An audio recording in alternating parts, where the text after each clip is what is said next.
Okay. A 45-year-old man comes to the office because of 1 month history of rectal bleeding that occurs with bowel movement. The patient states the bowel is mixed with stool. He does not report any pain with bowel movement and has not experienced any weight loss or fatigue. Medical history is unremarkable. He takes no medication. There is no family history of cancer. Vital signs are within normal limit. Results of the abdominal and digital rectal examination shows no abnormality. Test of the stool for occult blood is negative. Which of the following is the most appropriate next step in the management?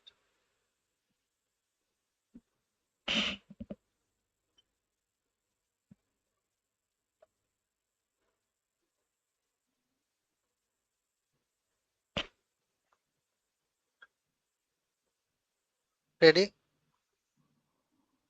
No, one moment.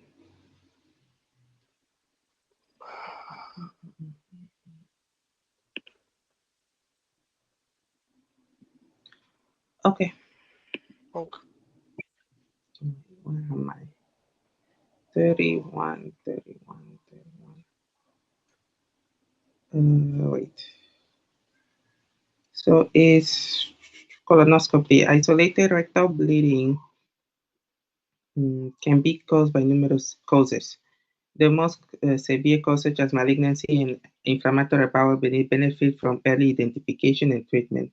Thus, the patient should next undergo colonoscopy, allows for direct visualization of lesion, collection of biopsy sample, and immediate therapeutic intervention if needed. Patients with active hemorrhage um, or hemodynamic instability require hospitalization and urgent endoscopic evaluation, while chronic intermittent bleeding can be evaluated in the outpatient setting. Barium enema may be useful in diverticulitis, colorectal cancer, or inflammatory bowel. However, colonoscopy is the preferred initial study as it allows for more precise localization and lesions, collection of biopsy and samples, and an opportunity for immediate therapeutic intervention. And then CT colonography is a newer minimal invasive diagnostic study for evaluating the luminal aspect of the colon. While it has a role in screening for polyps and colorectal cancer in asymptomatic patients, patients presenting with bleeding should undergo colonoscopy due to the need of biopsy. Okay, next. Yes. A 47-year-old homeless woman with alcoholism is brought to the emergency department after vomiting maroon fluid 3 times during the past 6 hours. Temperature is 37, pulse is 130 per minute, respiration 24 per minute, blood pressure 80 by 40. There is dark dark crusted vomitus around the mouth and scleral icterus. Abdominal examination shows ascites. Mental status examination shows short-term memory loss. She is oriented to person and place but not time. Test of the stool for occult blood. Test of the stool for occult blood is positive. Lab shows hemoglobin 7, leukocyte count 12,000, serum bilirubin total is 5, direct is 3.5. Administration of the fluid is begun. Upper endoscopy shows esophageal varices with evidence of recent bleeding. No other abnormalities are noted. Which of the following is the most appropriate next step in the management?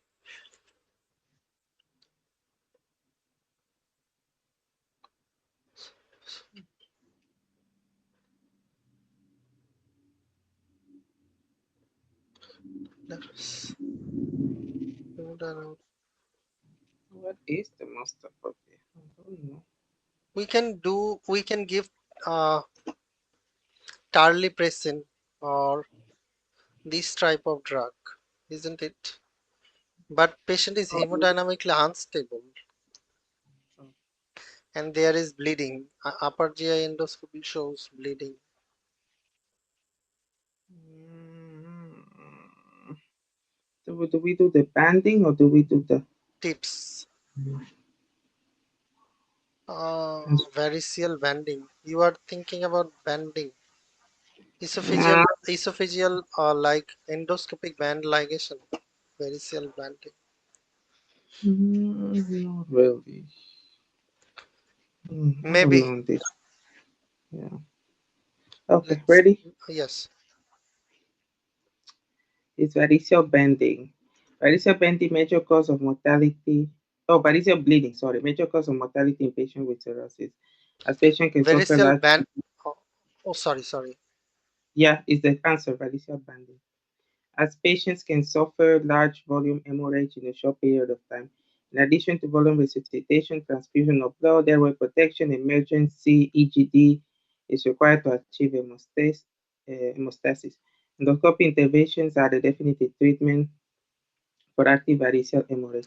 The two most common methods are variceal banding, also called variceal ligation, and sclerotherapy. Banding involves placement of small elastic bands to ligate the bleeding vessels. Sclerotherapy involves injection of a sclerosing solution in the vicinity of the vessel. Risk factors for variceal bleeding include the varix size, anatomical appearance, mm, coagulopathy, severity of cirrhosis. Additionally, patients with variceal bleeding in the setting of cirrhosis have improved outcome with administration of octreotide antibiotics and PPI. It's not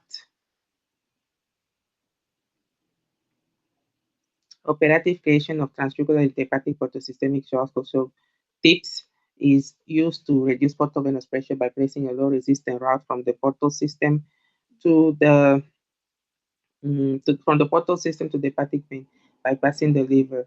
In the In the setting of variceal bleed, tips is reserved as a rescue therapy if endoscopic intervention fails or if there is recurrent bleeding.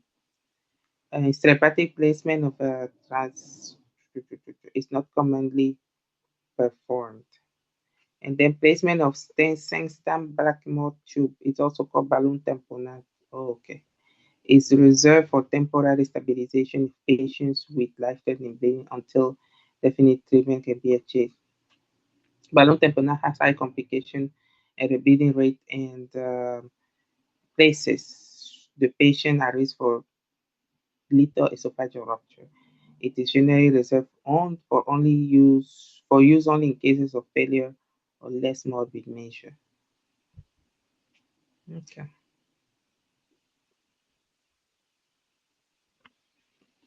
Okay. Next.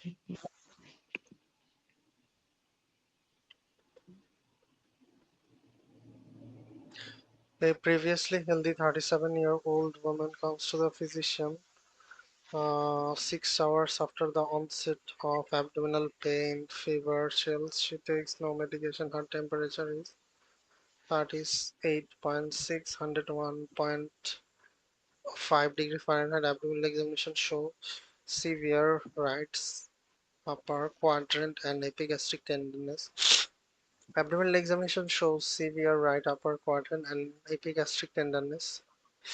Lab shows hemoglobin 13, hematocrit 39, leukocyte 18,000, total bilirubin 1.2, LP 39, AST 19, ALT 15, amylase 115. Which of the following is the most appropriate next step in the diagnosis?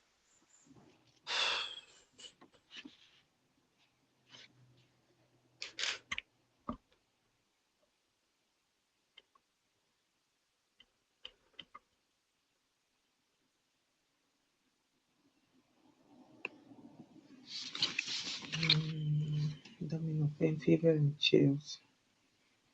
Right upper quadrant. Is it like cholecystitis type of thing? No, don't think so. Arc force is fine. CT schematic and blah, blah, blah, blah. Why Operative leukocyte count is high? because he has an infection. But if we got right of a quadrant and epigastric tenderness. Is amylase high? No, I guess it's not high. Not that high. Not really. ML is probably maybe normal is 200 Somogi unit.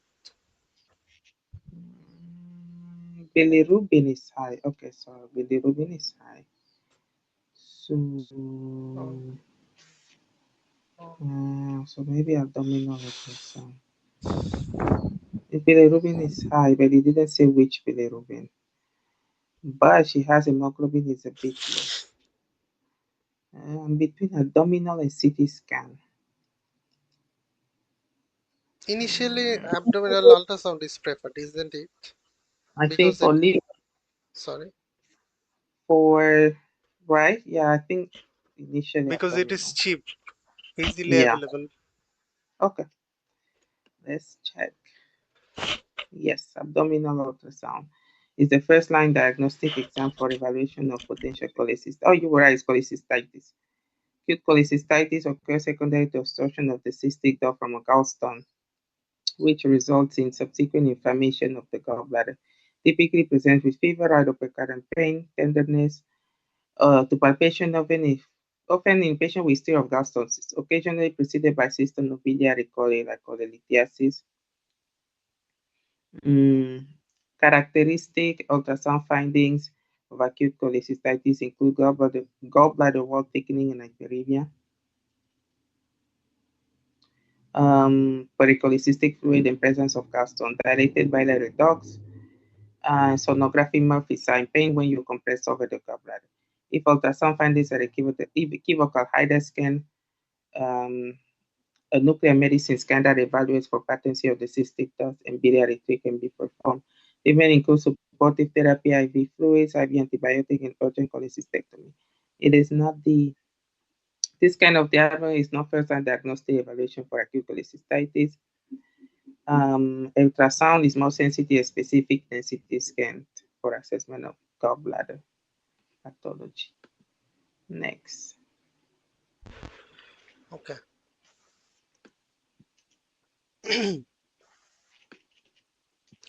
A 67-year-old man comes to the emergency department because of gradual onset severe epigastric pain. Because of gradual onset severe epigastric pain radiating to the back during the past 10 hours, he also has nausea and vomiting during this period. He has long-standing history of alcoholism and has a 2-day weekend drinking binge that ended 3 days ago. He has no history of serious illness, takes no medication. On arrival, he appears restless, leans forward slightly to relieve pain. His temperature is 38 degrees Celsius. Pulse is 120 per minute.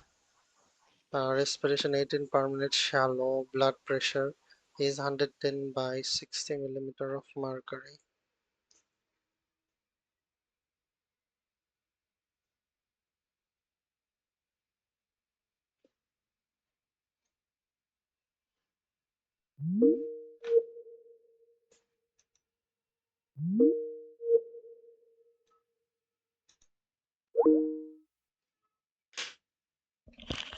Hello, Slogan.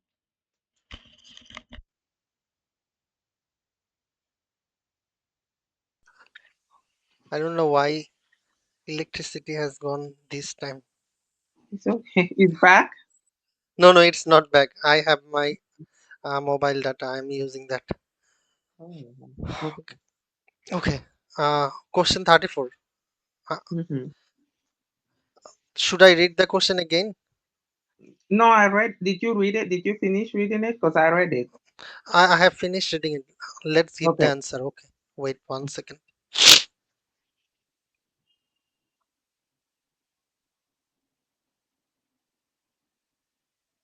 It is acute pancreatitis, isn't it? I think so. Yeah. Next patient is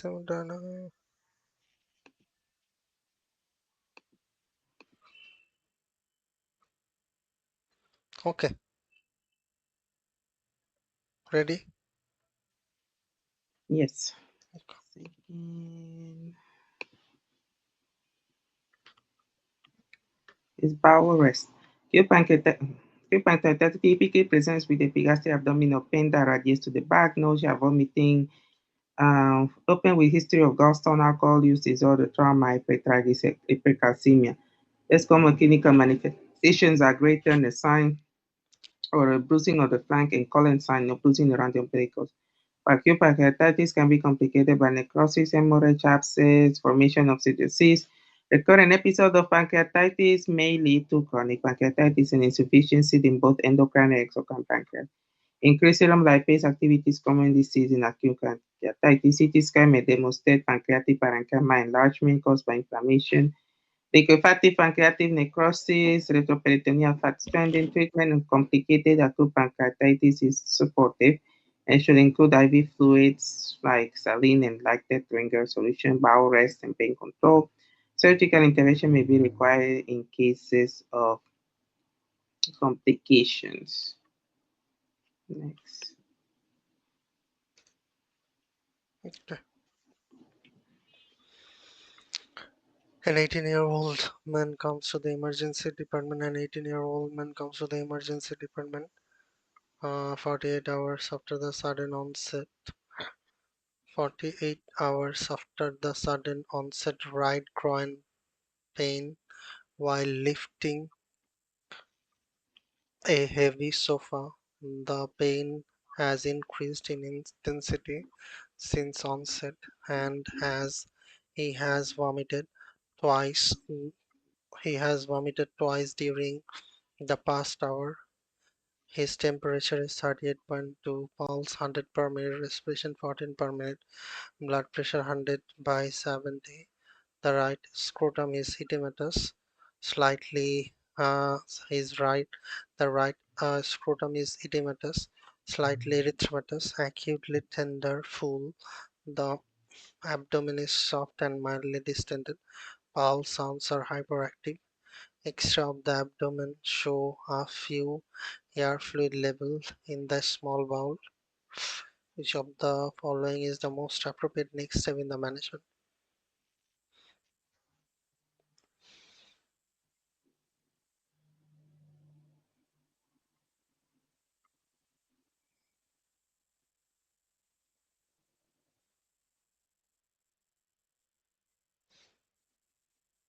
Hmm. Yeah, Tit- um, Testicular torsion. I guess. Ready? wait 1 second.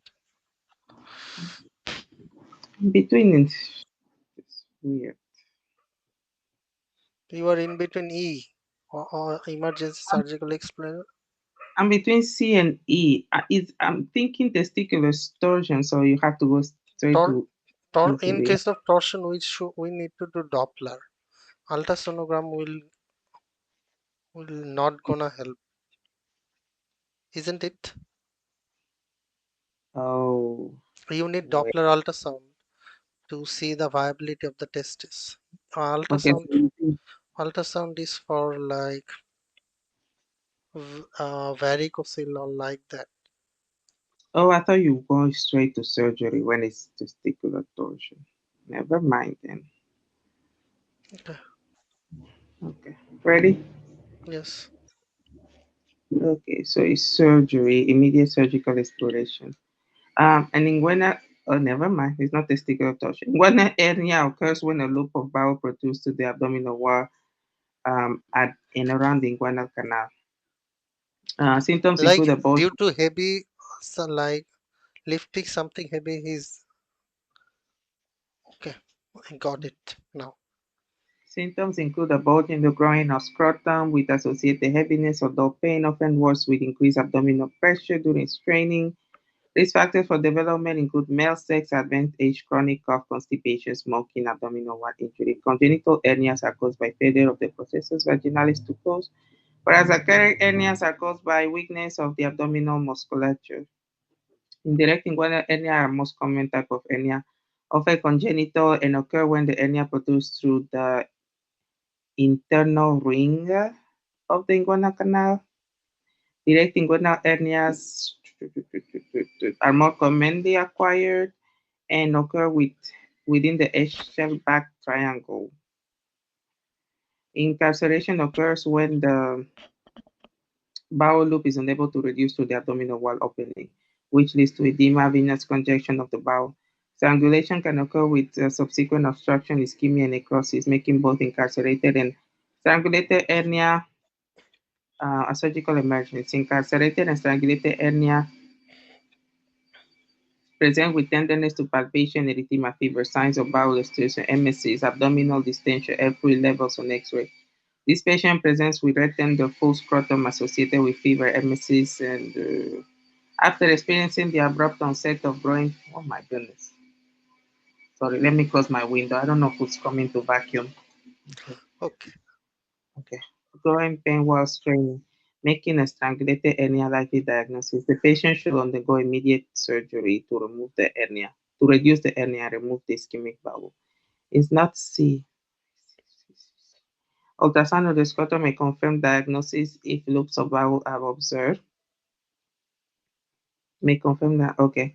However, ultrasound would likely delay the time to operative interval, which will increase the risk of mortality in the patient. Ultrasound will be appropriate in the investigation of suspected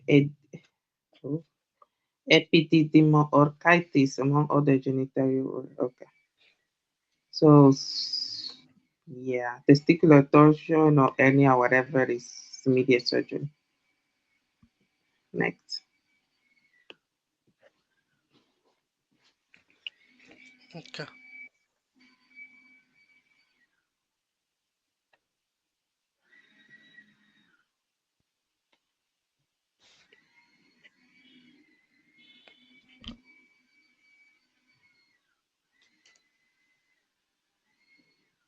Hmm. A hospitalized a, a hospitalized 77-year-old a hospitalized 77-year-old woman has had fever for the past 3 days. She underwent surgical she underwent surgical repair of a perforated esophagus 4 weeks ago and has had prolonged ileus. She received the diagnosis of pneumonia 16 days ago and has been intubated and mechanically ventilated since then. She is currently receiving broad spectrum antibiotic therapy and parenteral nutrition. Her current temperature is 39 degrees Celsius. A central venous catheter is placed. Their examination shows no rash, heart sounds, and normal blood culture grow candida albicans. In addition to IV fluconazole therapy, which of the following is the most appropriate next step in the management?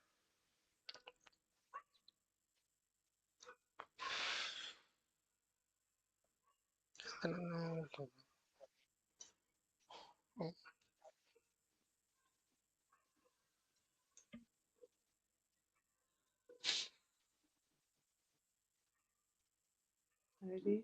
Yes.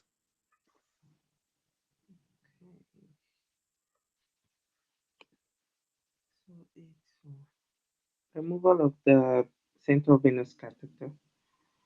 Candida albicans fungal organism that most commonly causes oropharyngeal candidiasis or vaginitis. Candidemia or the spread of candida in the blood is rare and often only seen in immunocompromised patients with other risk factors, including admission to ICU. Central line access and administration of TPN. When present, candidemia often leads to severe sepsis with associated skin and eye lesions. Other presenting symptoms are similar to those seen in bacteremia, such as fever, tachycardia, tachypnea, hypotension, leukocytosis. Central line catheters are often placed for the administration of vasopressin in critically ill patients, as alternative for venous access in patients with difficult to obtain peripheral access, and for long-term administration of medications. Unfortunately, blood infection associated with central lines are common, are a non complication often caused by skin flora such as staph, although they can also cause candidemia. Treatment of central line candidemia requires removal of the intravenous catheter along with the administration of IV antifungal therapy. And it's not CT scan of the abdomen may disclose intra-abdominal abscess that can lead to persistent fever in critically ill patients. However, intra-abdominal abscesses are more likely to be polymicrobial and anaerobic rather than um, candidas. Okay, next.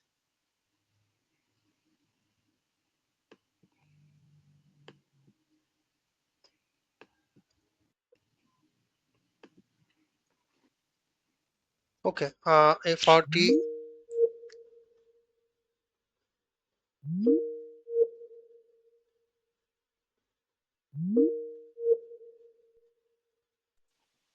Go. Hello? Yes, can you hear me now? Oh, yeah, now. Okay, my electricity has come. Okay, good. Good. Okay, a 40, sorry, 4080.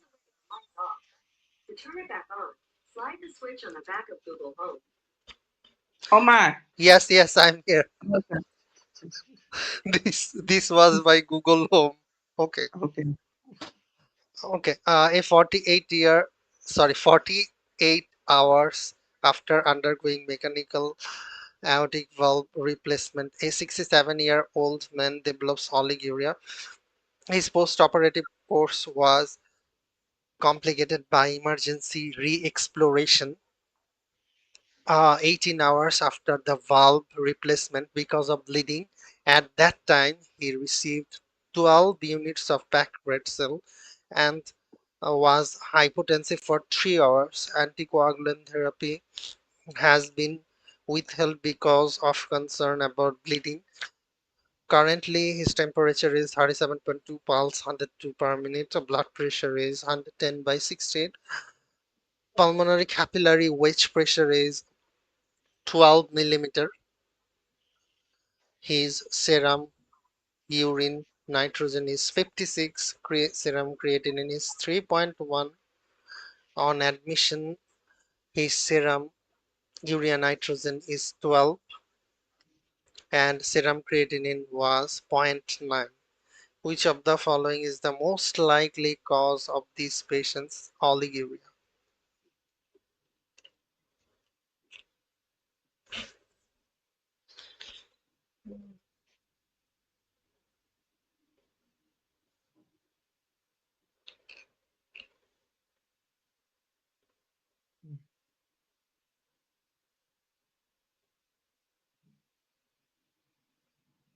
Is it ATN or is it transfusion reaction?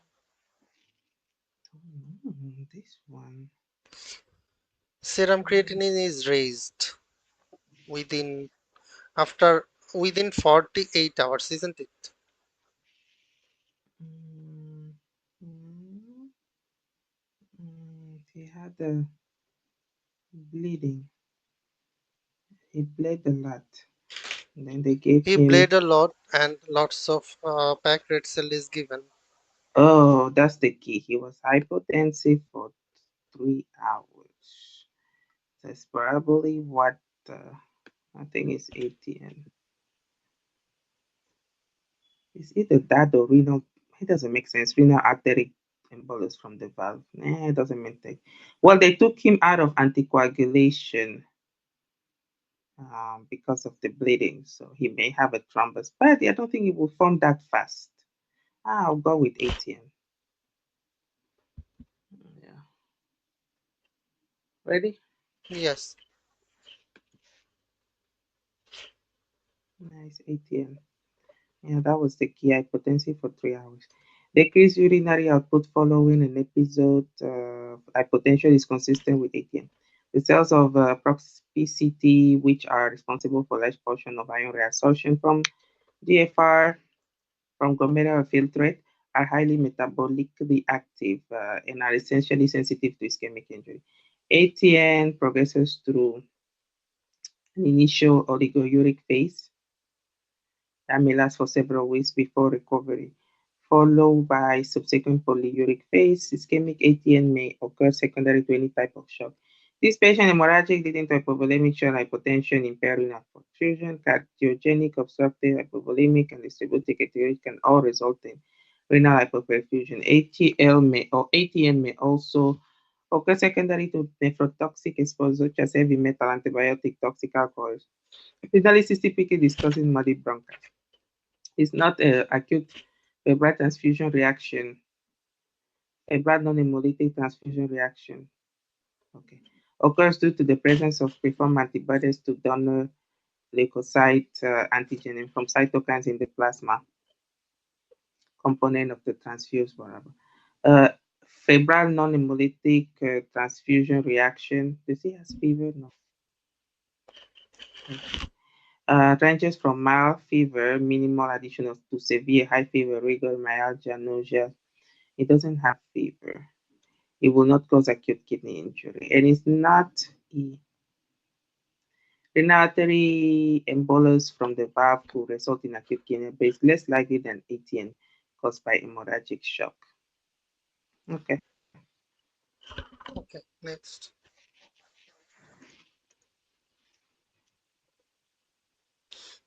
A 27-year-old man is brought to the emergency department by paramedics 30 minutes after his motor vehicle collided with an automobile. He was ejected from the seat. On impact, he was wearing a helmet. He has severe pelvic pain.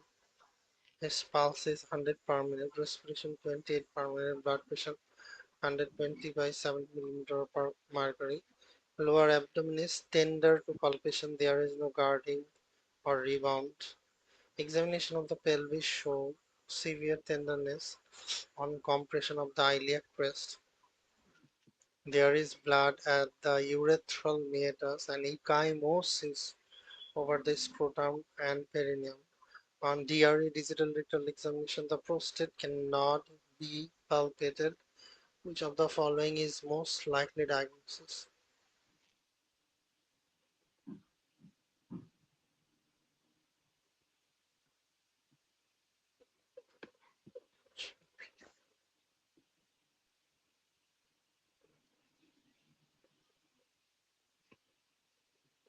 Hmm. Ready? This is weird. Okay. So it's urethral transection, motorcycle crash leading to pelvic pain, severe tenderness at the pelvis, and blood at the urethral meatus is concern for urethral injury. Urethral injuries are characterized by difficulty voiding, blood at the urethral meatus, perineal ecchymosis, and potential pelvic fracture. Straddle injuries and cause trauma to the anterior urethra, while pelvic fractures more often injure the posterior urethra. Wait, which one is the anterior? Anterior is from the from what? From the never mind. Depending on the location and severity of the urethral injury, patients may require surgical repair of the placement of a urethral catheter to help promote healing and prevent complications or Are you urethral. talking about the location? Anterior, Yeah, anterior yeah. urethra, probably bulbar and the penile, Mm-hmm. and the posterior urethra is prostatic urethra and membranous urethra. You got my point. Mm-hmm. So, Bulbar. No, so that's not BP like bulbar and penile, bulbar and the penile urethra is the posterior. Sorry, bulbar and the penile urethra is anterior, and Mm-hmm. the posterior urethra is prostatic and membranous urethra (PM). Got it. Thank you. Thank you. Okay, what was I reading? Okay, yeah. It's not. I was confused within that one too. The ruptured bladder most commonly occurs in the setting of abdominal or pelvic trauma or from a iatrogenic injury of the bladder in the setting of surgery or cystoscopy. Ruptures of the bladder present with severe lower abdominal pelvic pain and tenderness with associated Anuria. Blood may be noted at the urethral meatus on examination. This patient with suspected pelvic fracture is most likely suffering from urethral injury. Hmm. Is there any way of differentiating these things? What things? Like what we will pick, like in case of anterior urethra, in case of posterior urethra? Maybe I'm not understanding your question. Me neither. But I don't think I'm understanding your question. Okay, let's go to the next question. Yes, please. My question is why it is urethral transection, why it is not other option, like why Why it is is it? not rupture bladder. Oh, There is yeah, that's why I was reading that one. It says that the questions with ruptured bladder that I've seen are usually they will tell you that there is retroperitoneal uh, like you know how there is pee in the bladder urine and then the bladder explodes and then the urine will go that they will tell you that there is retroperitoneal like something urine or something like those are usually the questions that are seen with bladder. They will tell you something about the urine being in the abdomen somehow. okay. I wanted to read this explain, but this one doesn't really make that much sense because it says that the bladder rupture can also present with blood at the urethral meatus. So this one doesn't really differentiate it that well. But yeah, but usually the bladder they will tell you like there is a retroperitoneal urine or something, or I don't know. It will be it's usually clear. Like you will know you will see it. Like they'll tell you it will be ruptured at the dome of the bladder, and then there is retroperitoneal urine, whatever, something like this. Hopefully, we Okay. find the question. Mm, Next. Yes.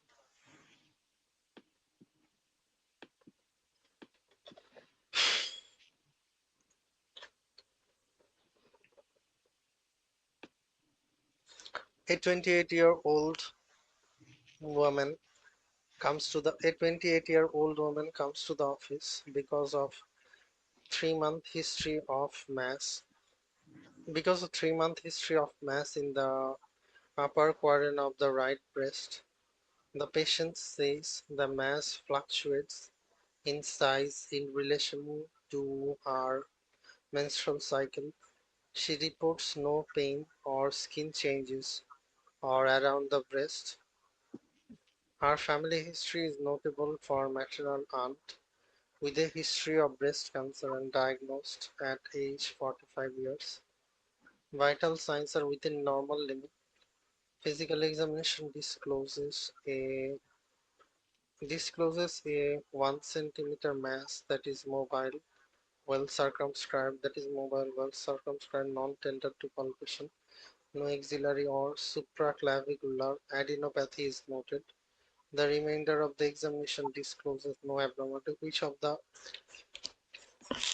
following is the most appropriate next step in evaluation?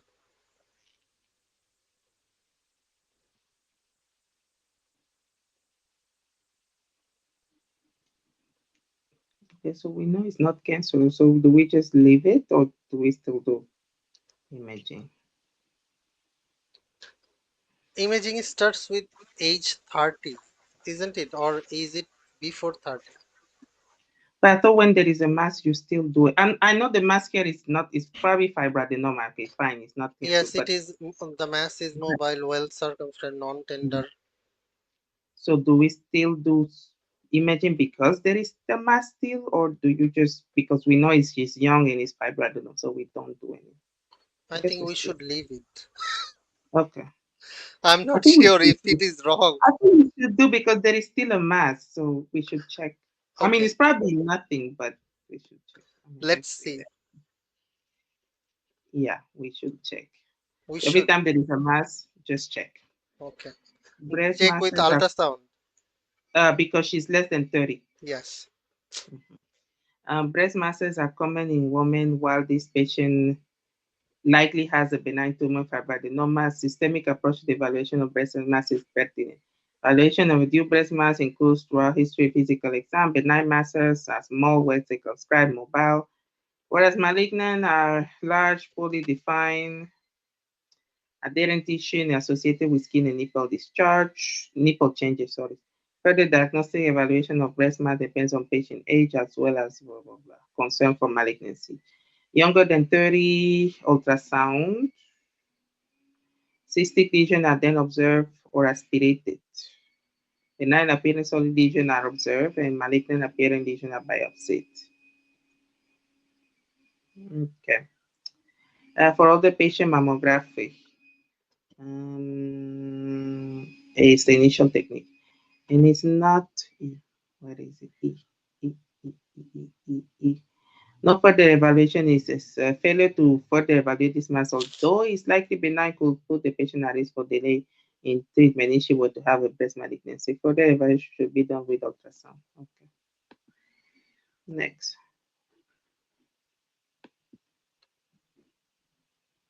Okay.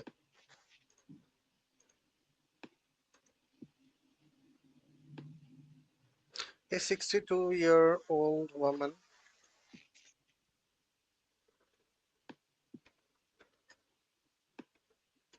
A 62-year-old man has had a lump in her has had a lump in her breast for 2 months. She Her sister was diagnosed with breast cancer at the age of 65 years. Examination shows 3 by 2 by 2 centimeters smooth mass in the upper outer quadrant of the breast. There is no lymphadenopathy. Aspiration of the mass yields dark red.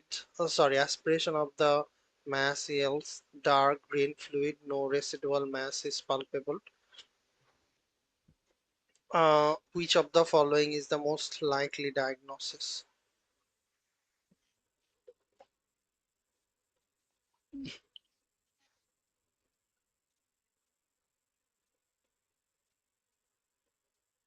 Ready? Wait. Uh,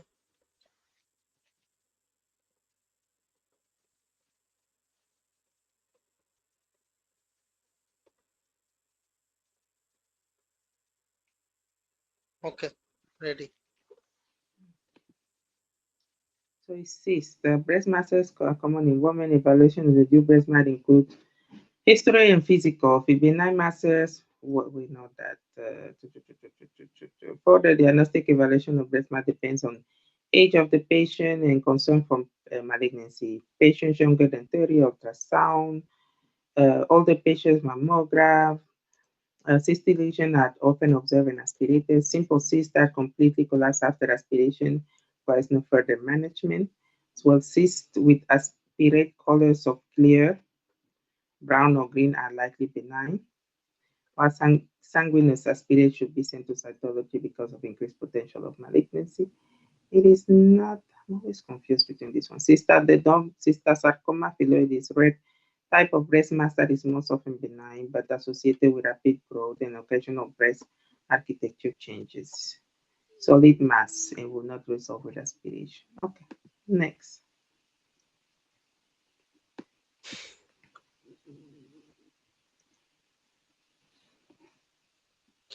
A 68-year-old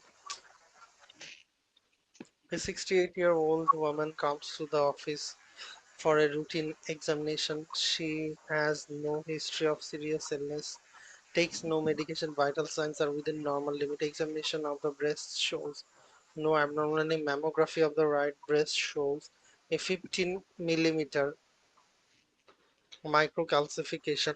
Needle biopsy shows intraductal breast carcinoma with 1 millimeter area of microabrasion. There are no abnormalities of the left breast. Which of the following is the most appropriate next step in the management?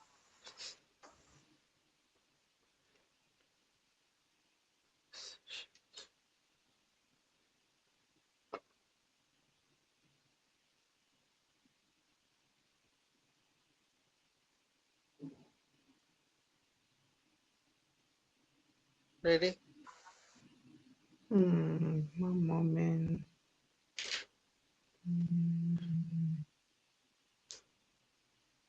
Hmm, hmm, okay. Yeah, I feel like it's B. Wait, excisional biopsy and radiation. Excisional biopsy. I guess so fine. Let's see. Is lumpectomy, never mind. Breast cancer is most common non-dermatologic malignancy in women. Commonly present with an abnormal, potentially palpable breast lump with or without associated skin and nipple retraction, although it may be asymptomatic. Risk factors for the development of breast cancer include family history of breast cancer, BRCA mutation, early menarche, late menopause, nulliparity, obesity, estrogen use, African American. A screening mammogram discloses a lesion concerning for malignancy. Biopsy is needed. This patient biopsy was consistent with intraductal breast cancer. The most appropriate next step in management of this patient is lumpectomy to remove the mass and a sentinel node biopsy to evaluate for metastasis given the evidence of microinvasion on biopsy. Microinvasion. These procedures will be both diagnostic and therapeutic and influence treatment strategies such as hormonal therapy, biologic, or chemo. It's not excisional biopsy only will be useful in removing the patient's primary malignancy. An excisional biopsy is similar to lumpectomy that it involves surgical excision of the mass. However, this patient should also undergo sentinel lymph node biopsy to determine staging of her cancer given the evidence of microinvasion and biopsy. Excisional biopsy and radiation could treat this patient breast cancer. However, radiation therapy may not be sufficient if a breast cancer has become metastatic to the lymph node distant organs. Sentinel biopsy is needed to determine the extent of the disease. Mastectomy and axillary node dissection will be inappropriate in this patient. Mastectomy and axillary node dissection is an aggressive and invasive surgical option for patients with locally invasive breast cancer. While this patient may require mastectomy in the future, lumpectomy will remove the entire mass with negative margins and should be pursued first. Next.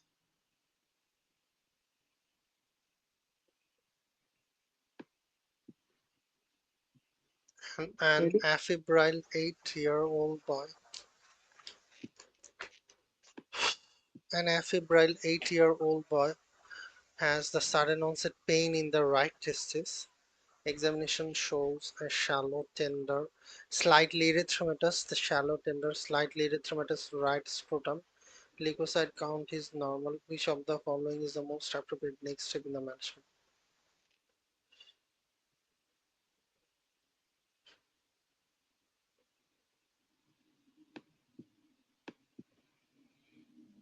Ready?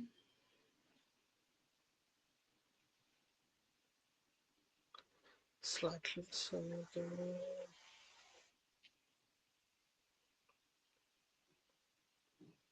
Yes. Okay. You should know that, or we just see the question. Testicular torsion, immediate surgery. Okay. Testicular torsion is caused by rotation of the testis around the spermatic core. Twisting of the core leads to compromise of the blood supply with resultant testicular edema, ischemia, necrosis, classically present with acute testicular pain, tender to palpation, swelling, negative hematology. The patient may develop nausea, emesis, abdominal pain, physical exam, high-rise intestines, transversely oriented with erythema. It's a clinical diagnosis, although ultrasound can be used for further evaluation if diagnosis is unclear. Ultrasound will demonstrate diminished or absent blood flow to the testes. Testicular torsion is an emergency and requires surgery. Surgery will allow for the torsion and the testing and osteopexy of both testes to prevent torsion. Next. A 57-year-old woman comes to the physician because of A 57-year-old woman comes to the physician because of non-healing lesion on her feet for 8 weeks. She has type 1 diabetes mellitus treated with She has type 1 diabetes mellitus treated with insulin. Examination shows non-tender 2 centimeter plantar ulcer over the head of the first metatarsal. Dorsalis pedis pulses are normal bilaterally. Which of the following is the most likely underlying cause of this patient's ulcer?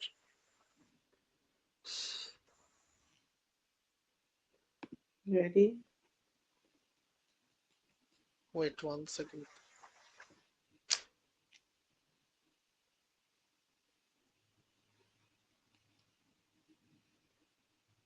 It is diabetic ulcer, isn't it? Yeah, probably.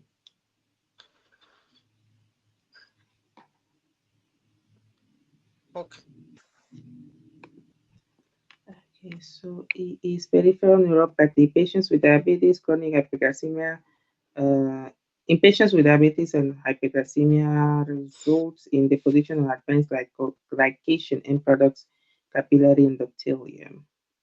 This leads to microvascular damage to capillaries throughout the body, including the vasa nervorum of the distal extremities, which impairs nerve function. While multiple mechanisms causing neuropathy are hypothesized, the end result when considering somatic sensory fibers is impaired sensory perception, a type of diabetic neuropathy. Diabetic neuropathy limits the healing response of the distal extremities and reduces the patient's awareness of injuries to the extremities, creating the condition that results in increased incidence of foot obturation in diabetic patients. Prolonged compression of soft tissues between bony prominences, such as head of the metatarsals and hard surfaces, such as shoe or floor, without offloading can result in breakdown of thermal tissue and ulceration. The feet and toenails should be carefully examined in all diabetes patients, especially those with non-neuropathy, as these patients are at increased risk of developing diabetic foot ulcer infection. Poor foot and toenail hygiene may also lead to onychomycosis, overgrown nails, and bacterial overgrowth that can increase the likelihood of skin breakdown and development of serious infections. Patients should be counseled on regular foot care and exam. Next. I like these short questions. Sorry. So I like these short questions.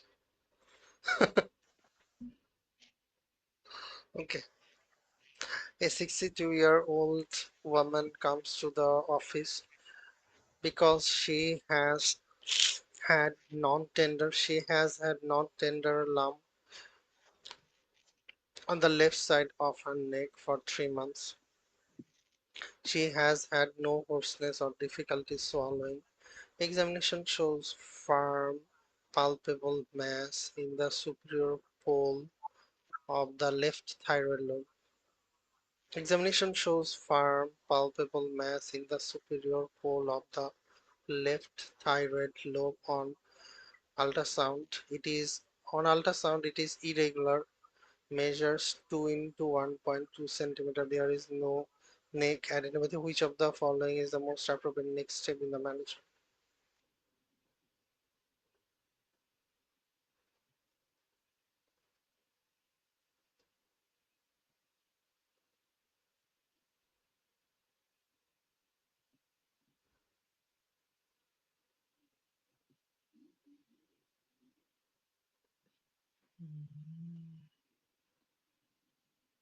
Is it CT scan or X? Mm,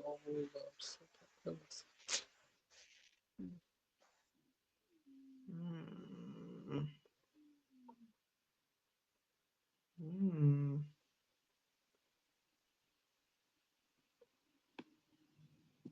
don't know. Hmm. Ready? Yes. Spine needle aspiration biopsy. Hmm. The initial evaluation for thyroid cancer includes a thorough history and a physical examination directed toward the identification of palpable thyroid nodules. regional lymphadenopathy, or vocal hoarseness. Following a physical exam, evaluation of the serum concentration of TSH may disclose a normal or increased TSH concentration in the setting of non-functional nodule. Hyperfunctioning nodules are rarely malignant and may be detected via increased TSH or with radioactive scintigraphy. Large, irregular, non-functional nodules or nodules containing solid and cystic may require biopsy with fine needle aspiration. Excisional biopsy is best avoided given the rich vascular supply of the thyroid gland and its tendency to bleed. The Bethesda system for reporting thyroid cytopathy can be used to characterize the malignant potential of a nodule and to guide further management, which may range from observation to thyroidectomy. It's not CT scan of the a CT scan of the neck is unnecessary for localized thyroid nodules. Assessment of metastatic disease in the setting of confirmed thyroid cancer is best performed with a 123, 120 131 thyroid scan, which can identify metastatic thyroid tissue. And it's not, what is F? Titanium 99 scan useful for assessing metabolic activity of thyroid tissue and can help to differentiate between conditions associated with abnormal thyroid uptake, such as Graves or Hashimoto's. Fine needle aspiration biopsy is a more appropriate next step for localized irregular thyroid nodule. Mhm, Next, mhm, a 29-year-old man with a 6-year history of end-stage renal disease undergo uneventful renal transplantation. There is immediate diuresis of the kidney with urine output greater than 500 ml per hour. Over the next several days, his serum creatinine concentration decreases to normal. Serum phosphorus concentration decreases to 1.5 milligram per deciliter. The decrease in serum phosphorus concentration is most likely the decrease in serum phosphorus concentration is most likely because of which of the following.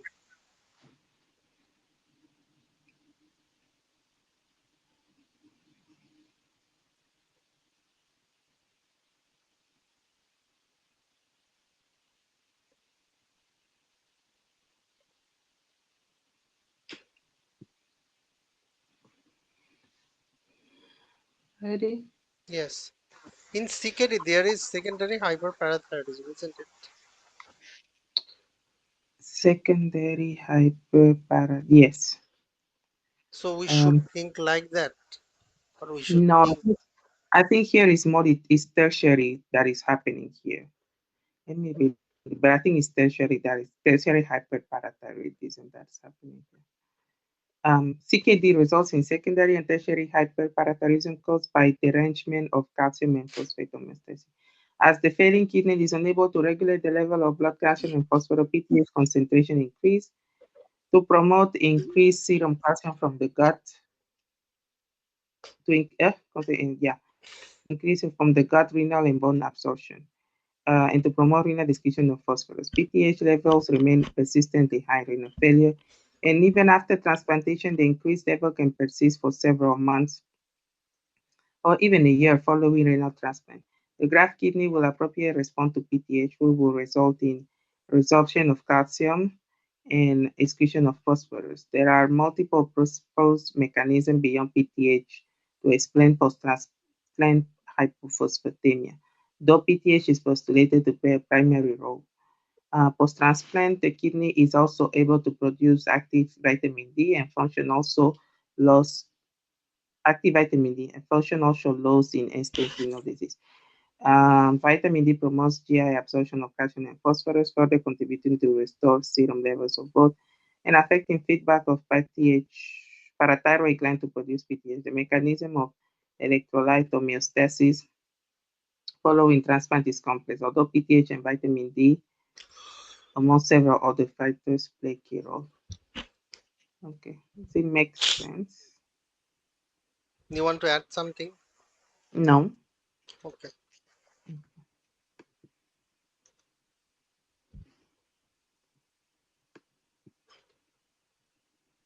A 57-year-old woman or 57-year-old man is being evaluated in the hospital a day after undergoing open reduction and internal fixation of the right hip fracture. He sustained myocardial infarction. He sustained myocardial infarction intraoperatively.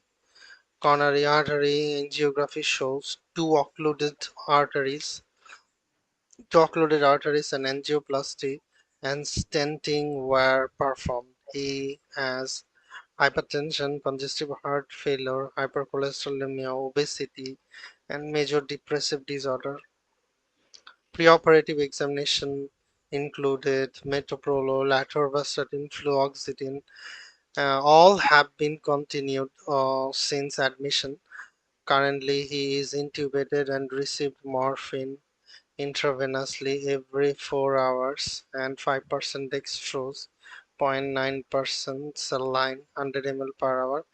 His temperature is 37.2, pulse 88 per minute, respiration 16 per minute, blood pressure 130 by 92. Examination shows a well healing surgical incision on the right hip. There is sacral edema. Preoperatively, his serum concentration is 134. Lab shows sodium 128, low potassium 4.1, chloride 90, bicarbonate 23, urea nitrogen 11, glucose 100, creatinine 1, urine sodium 40, urine osmolarity 500. Which of the following is the most likely cause of this patient hyponatremia?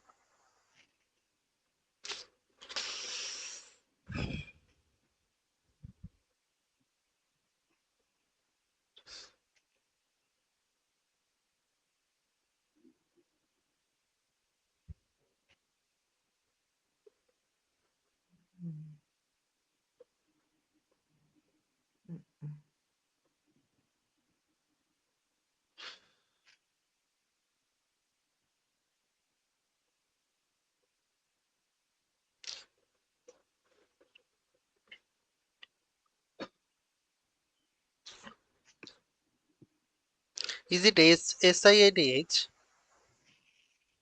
But Some where would the SIDH come from? thinking. In if we look at the criteria, Wait, but which one no, are you because they are both that are so are you mean do you mean B or D? Because they are both that I am are, thinking is the cause does not fit with the SIADH. That is primary thing.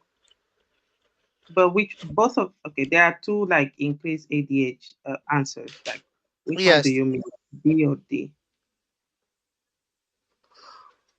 ectopic or No, I don't think it can be an topic because there is no lung cancer. So it may yes, be the other, probably the other one. like increased hypothalamic ADH release. Yeah. I mean, Why? we know it's ADH, right? Because the on right, it must be ADH because the sodium is low, and Low then the urine osmolarity. osmolarity is high, urine sodium is high. Wait. Urine osmolarity is high in urine. Urine sodium is high. Ah, Serum osmolarity should be more than 275. Urine osmolarity should be low, isn't it? Or is yeah, right.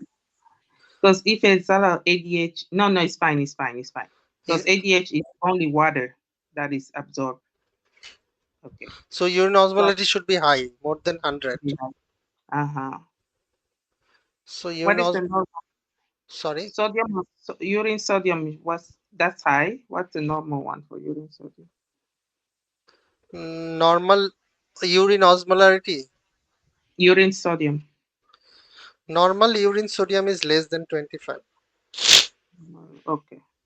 If it is less than 25, then probably the cause would be the volume depletion or heart failure. If it is not less than 25, like if it is more than 25, then SIADH should be the cause.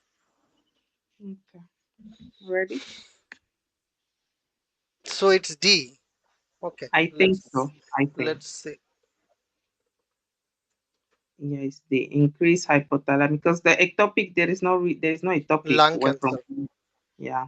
Increased hypothalamic ADH release. Increased hypothalamic ADH release leading to increased free water resorption in the kidney is the most likely cause hyponatremia. Hyponatremia is often asymptomatic, chronic, and slowly developing, although when acute, associated with CNS symptoms such as headache, vomiting, confusion, delirium, weakness, seizure, coma.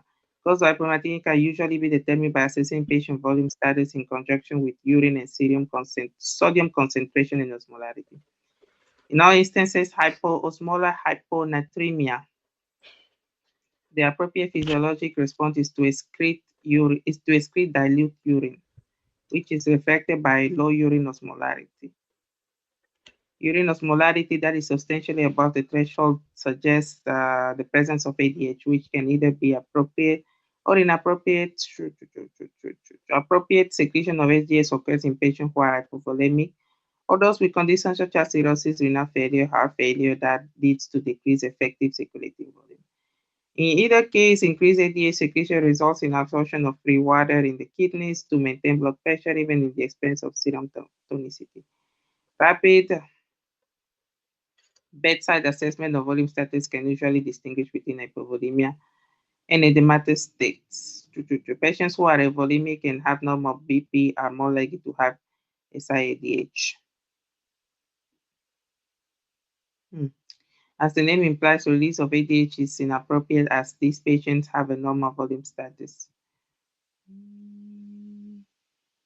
These patients also exhibit an increased urine sodium concentration, which is typically above 20. In rare instances, volemic patients with high urine osmolarity and urine sodium concentration may have hypothyroidism and cortisol deficiency, but these are less common than SIADH and tend to present with other signs and symptoms. Next.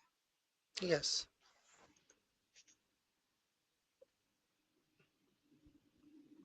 A 37-year-old woman. 37-year-old woman with stage 4 breast cancer is admitted to the hospital because of lethargy and right thigh pain for the past 3 days. Her pulse is 100 per minute, respiration 10 per minute, blood pressure 100 by 60. Physical examination shows dry mucous membrane. Mental status examination shows deficits in short-term memory. She is oriented to the person but not the place or time. Her serum calcium is 14.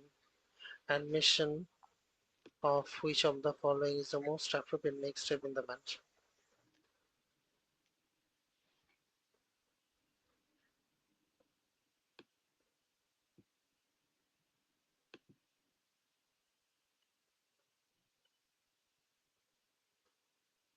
Is it immediate management of the hypercalcemia, isn't it? Yeah. Okay,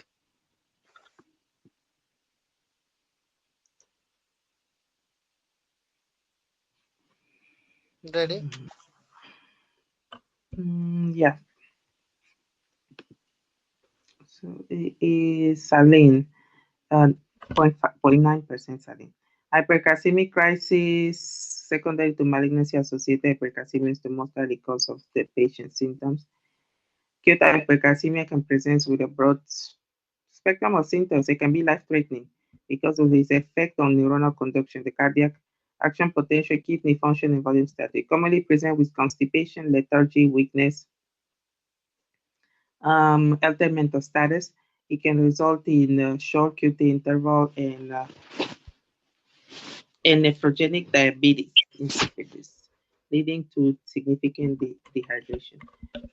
Potential cause of severe hypercalcemic crisis is malignancy associated hypercalcemia, which can be secondary to humoral secretion of PTH, like in squamous lung cancer, or from direct invasion of lytic lesions from osseous metastasis, like breast cancer. Treatment includes fluid resuscitation to prevent renal failure, um, or promote calciuresis, reduction of intestinal absorption of calcium, and inhibition of bone destruction if necessary, renal replacement therapy with dialysis. Treatment therefore begins with a saline infusion to restore volume and dilute serum calcium, followed by administration of osteoclast inhibitors such as bisphosphonates and possible calcitonin if further intervention is required to reduce. Loop diuretics may be appropriate after admission of IV fluids. Not calcitonin is a native hormone that inhibits osteoclast activity and reabsorption of calcium. It can be adjunct treatment of hypercalcemia, but administration should not delay the first line treatment of hypercalcemia, which is uh, IV in yeah. Sodium biphosphate. Huh. It's an adjunct role in binding of calcium within the GI tract, bisphosphate. Okay. Preventing further absorption, but does not have a role in the abrupt lowering of serum calcium level. IV phosphate has been shown to bind calcium, however, the resulting insoluble calcium phosphate product can deposit throughout the tissues. This treatment may lead to organ dysfunction. Okay. Next, Hmm. 5 days after undergoing emergency surgery for a perforated appendix, a 67-year-old woman has abdominal pain and nausea. She has vomited twice during the past 30 minutes. She has coronary artery disease and a sustained myocardial infarction 2 years ago. She has been taking oral nitroglycerin since that time. She appears confused and agitated. Temperature is 38.8 degrees Celsius, pulse 122 per minute, respiration 23 per minute, blood pressure 88 by 50. There is no jugular venous distension. The lungs are clear to auscultation. Cardiac examination shows no abnormality. There is mild distension of the abdomen with tenderness. There is mild distension of the abdomen with tenderness over the suprapubic area. Rectal examination shows mild tenderness on the right. The patient most likely has which of the following type of shock?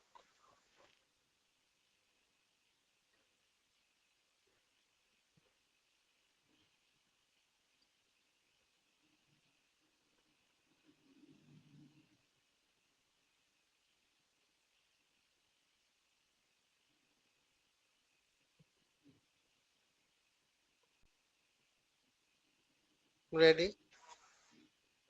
One moment.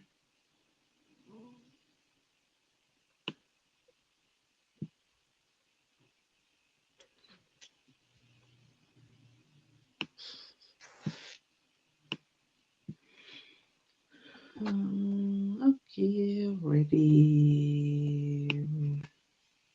The septic shock. This patient has signs of sepsis, like systemic inflammatory syndrome that may occur in response to infection, including tachycardia, tachypnea,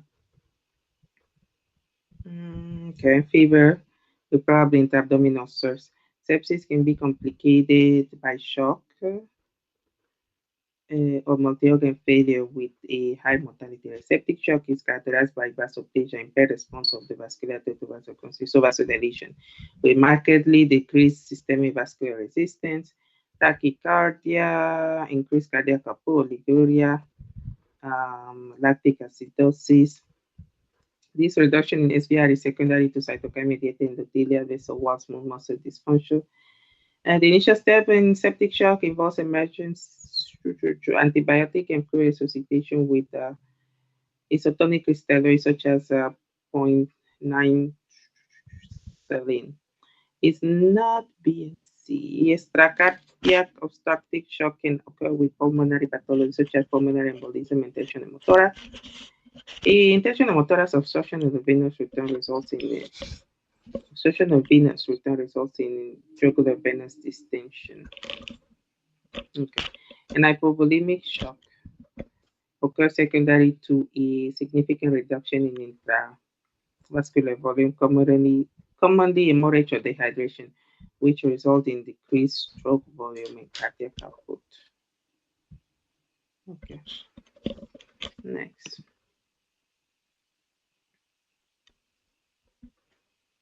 A comatose 44-year-old woman is brought to the emergency department 30 minutes after sustaining a several head injury in motor vehicle collision. His temperature is 36.2, pulse 98 per minute, blood pressure 110/70.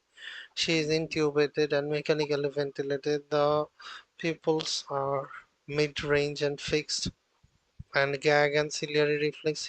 The pupils are mid-range and fixed, and gag and ciliary reflex are absent. She does not respond to painful stimuli.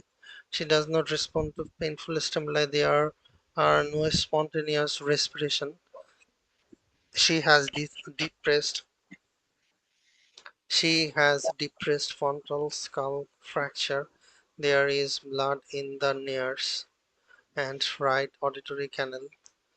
The family agrees to organ donation but requests proof of brain death other than the physical finding. Which of the following is the most appropriate test to determine the brain death? Hmm.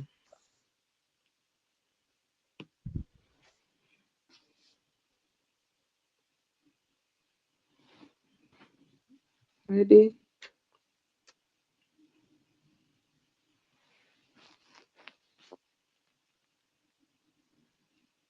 Yes, Ready? Okay.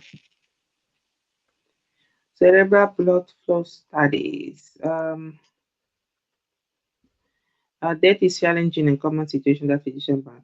Though the exact nature of death remains an ongoing debate, huh?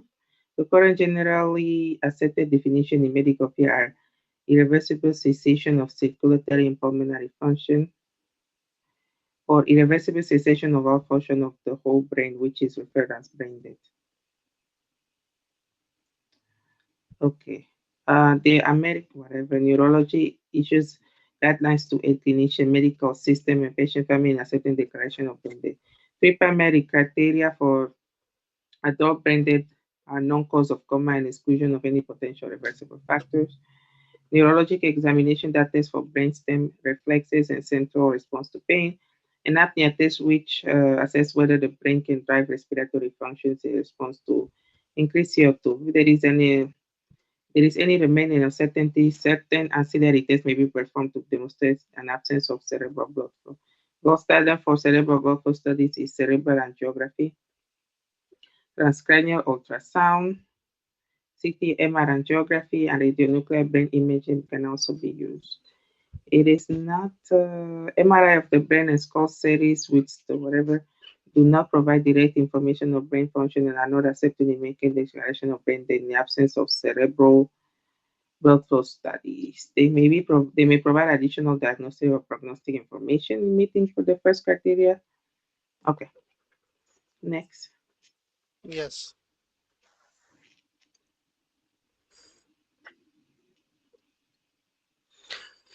An 18-year-old woman is brought 18-year-old woman with ovarian germ cell cancer now. Germ cell cancer comes to the physician with her parents to discuss treatment option. Her condition has progressed despite chemotherapy, and the chemotherapy has caused multiple adverse effects. Her parents have researched a new experimental treatment protocol that would involve bone marrow transplantation but would only have 5% 2-year survival likelihood. The daughter does not want to go, the daughter does not undergo transplantation because she says that she is ready to die. Her parents are distraught and wants to do everything possible to improve her prognosis. Which of the following is the most appropriate next step in management?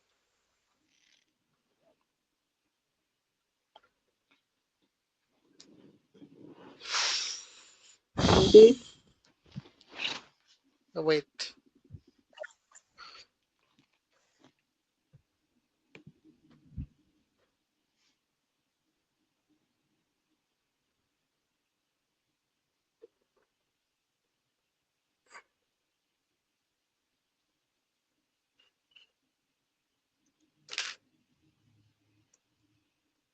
Okay.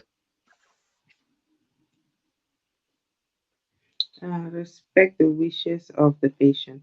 The four pillars of contemporary medical ethics are no maleficence, beneficence, respect, autonomy, and justice. Ethical principles that applies most strongly in this case autonomy, the right of the patient to ultimately decide what treatments they do or they don't want to receive. Autonomy, it is implied that the patient has capacity to make rational, informed, and voluntary decisions with reason and understanding.